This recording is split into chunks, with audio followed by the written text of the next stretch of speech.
तो स्टूडेंट जैसा कि देख सकते हैं यह कक्षा 12 आर्ट साइंस के विद्यार्थियों के लिए जो है हिंदी का पेपर है वर्ष 2020 का, जो कि बोर्ड एग्जाम में हुआ था।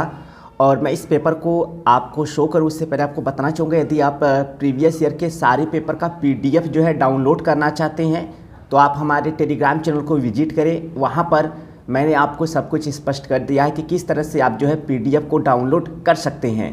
तो चलिए बगैर समय वेस्ट किए मैं आपको एक क्वेश्चन पेपर जो है स्पष्ट कर देता हूँ। तो देख सकते हैं यह कक्षा 12 आर्ट साइंस के विद्यार्थियों के लिए जो है हिंदी का पेपर है। इसे आप साहित्यिक हिंदी का पेपर भी कह सकते हैं।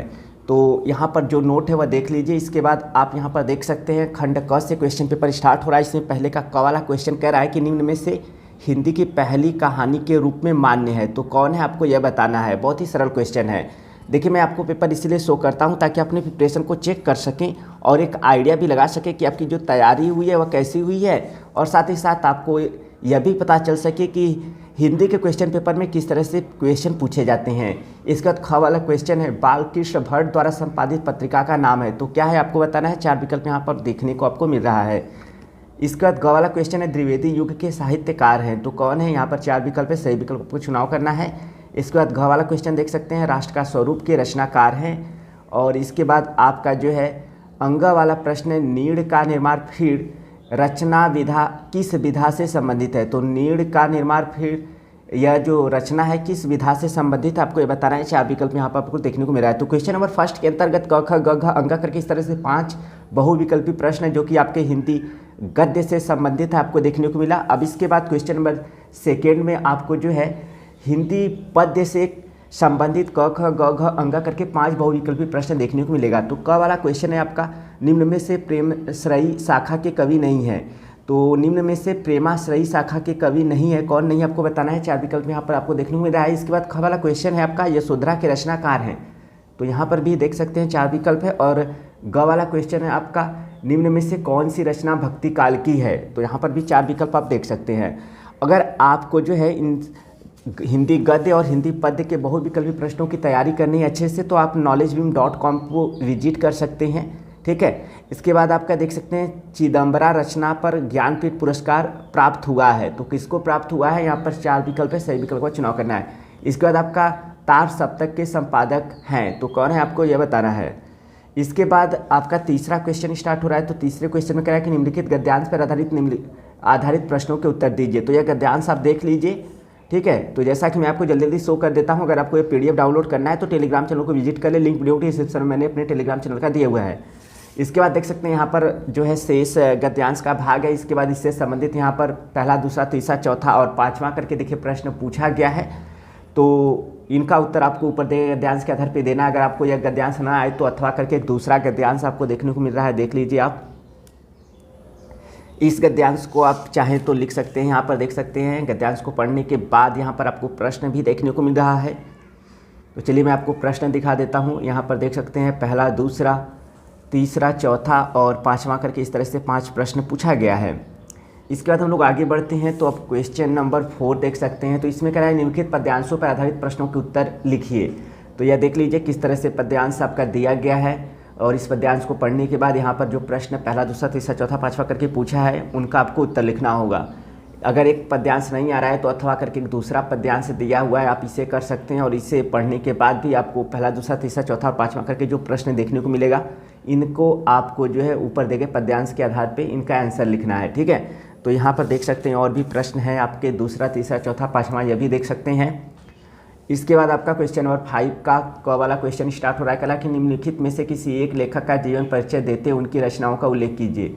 अधिकतम शब्द सीमा जो है 80 है, तो यहाँ पर पहला, दूसरा, तीसरा करके 3 लेखक का नाम देखने को आपको मिल रहा है। तो किसी एक लेखक का आपको जीवन परिचय देते हैं उनकी रचनाओं का उल्लेख करना है। इसके बाद ख वाले क्वेश्चन में कह रहा है निम्नलिखित में से किसी एक कवि का जीवन परिचय देते उनकी साहित्यिक विशेषताएँ लिखिए।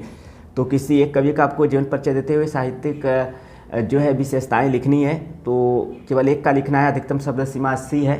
इसके बाद आपका जो है क्वेश्चन नंबर 6 से स्टार्ट हो रहा है। तो इसमें क्वेश्चन नंबर 6 में जो है कह रहा है कि खून का रिश्ता अथवा बहादुर कहानी की कथा अपने शब्दों में लिखिए। इसके बाद आप देख सकते हैं अथवा करके भी प्रश्न है, कह रहा है कि ध्रुव यात्रा अथवा लाठी कहानी के प्रमुख पात्र की चारित्रिक विशेषताएँ लिखिए।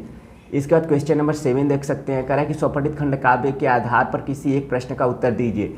अधिकतम शब्द सीमा 80 है। तो जो भी खंड काव्य पे पढ़ते हैं आपके जिले में जो खंड काव्य चलता है उसी के एक प्रश्न का आपको उत्तर लिखना है।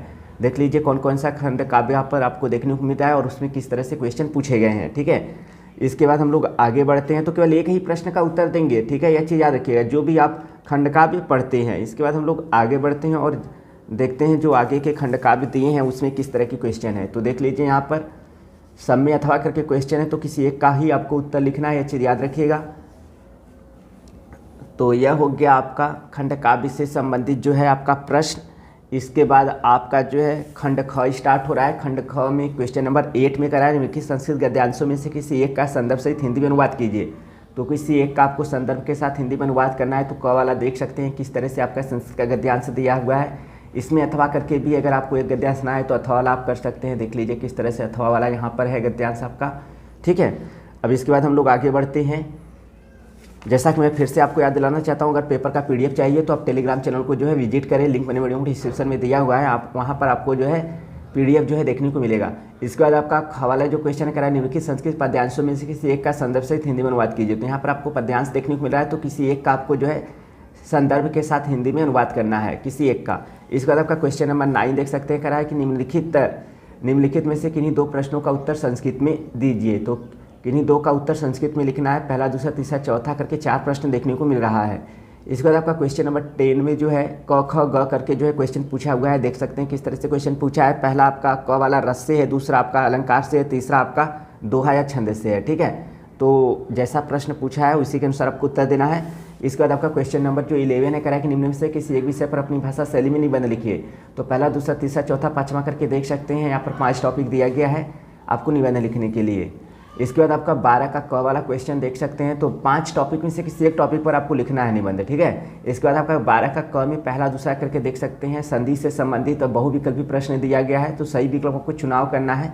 तो 1 2 3 यानी कुल 3 आपको बहुविकल्पी प्रश्न देखने को मिल रहा है। इसके बाद हम लोग आगे बढ़ते हैं और क्वेश्चन नंबर 12 का जो ख वाला है उसे देखते हैं। तो ख वाले में देख सकते हैं इसमें भी आपको समाज से संबंधित पहला दूसरा करके 2 बहुविकल्पी प्रश्न देखने को मिला है। इसमें सही विकल्प आपको चुनाव करना है।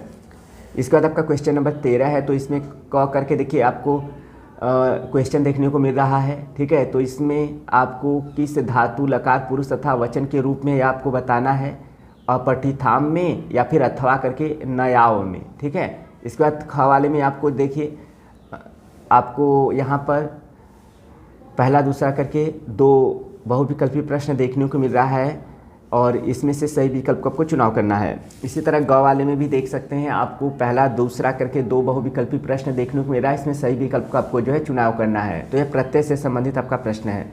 इसके बाद देख सकते हैं घ वाला क्वेश्चन है, तो कह रहा है कि निम्नलिखित रेखांकित पदों में से किसी एक पद में प्रयुक्त विभक्ति था उसे संबंधित नियम का उल्लेख कीजिए।